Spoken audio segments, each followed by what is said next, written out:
এবছর আমাদের মেলা ছেড়ে চলে গিয়েছিলাম সম্পূর্ণ অন্য আরেকটা জায়গায়, যা এর আগে আমি কোনো দিনই করিনি বা কোনো বছরই আমার সাথে হয়নি। সো হ্যালো এভরিওয়ান, আমার নতুন একটি ভিডিওতে সবাইকেই স্বাগত। আমাদের এখানে মনসা মাতাকে কেন্দ্র করে বা ব্রহ্মাণী মাতাও বলে চেনে অনেকজনা, তো ওনাকে কেন্দ্র করে বসে বিশাল মেলা, মানে ওনার পুজোকে, বাৎসরিক পুজোকে কেন্দ্র করে প্রতি বছরই। বেশি মেলায় যেতে আমি পছন্দ করি না, তাও মানে যতটুকুনি যাই বর্তমানে, তা ওই ভিডিও বা আমার ওই কন্টেন্টের চক্করেই।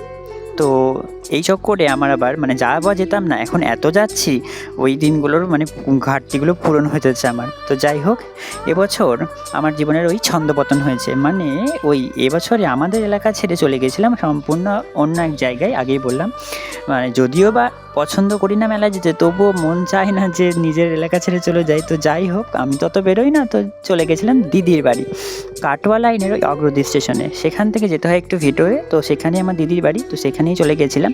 সেখানেও মনসা মাকে কেন্দ্র করে, মানে মনসা মায়ের পুজোকে কেন্দ্র করে বসে বিশাল মেলা, সাথে হয় মহা সমারোহে নানান জায়গায় মায়ের পুজো।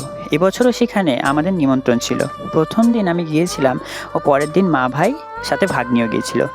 বিভিন্ন ক্লিপগুলোর মধ্যে আছে আমার দুদিনকার ভিডিও ক্লিপ, মানে প্রথম দিন ও দ্বিতীয় দিনের ভিডিও ক্লিপগুলো আমি একসঙ্গে অ্যাডজাস্ট করে এই ভ্লগটা তৈরি করেছি। তো যাই হোক, আজকের মানে এই যে ভিডিও ক্লিপগুলো, সেখানে তোমরা দুটো ভিডিও মানে দুদিনের ভিডিও অ্যাডজাস্ট করাগুলো দেখতে পাচ্ছ। প্রথম দিনে বড়দিও ছিল, পরের দিন অবশ্য দিদি চলে গিয়েছিলো, পরের দিন আবার অন্যান্য সবাই ছিল, সাথে মারাও এসেছিলো। যাই হোক, পরের দিন দিদি, আমি, ভাই, ভাগ্নি সবাই মিলে চলে গেছিলাম ওই মেলা ঘুরতে।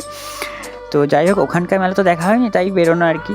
বেশিক্ষণ ঘোরাঘুরি খুব একটা করা হয়নি, তবুও বেশ খানিকক্ষণ একটু ঘুরে, না মানে কম বলাটাও ভুল হবে। তো যাই হোক, বেশ খানিকক্ষণ ঘুরে নিলাম, একটু ঘুরে টুরে একটু খাবার দাবার খেয়ে নিলাম মেলায়, এবং তারপরে চলে এসেছিলাম সোজা বাড়ি। এবং বাড়িতে এসে আরেকটা কাণ্ড হলো, মানে ছিল না কারেন্ট, মানে অবশ্য দুপুরবেলা থেকেই ছিল না।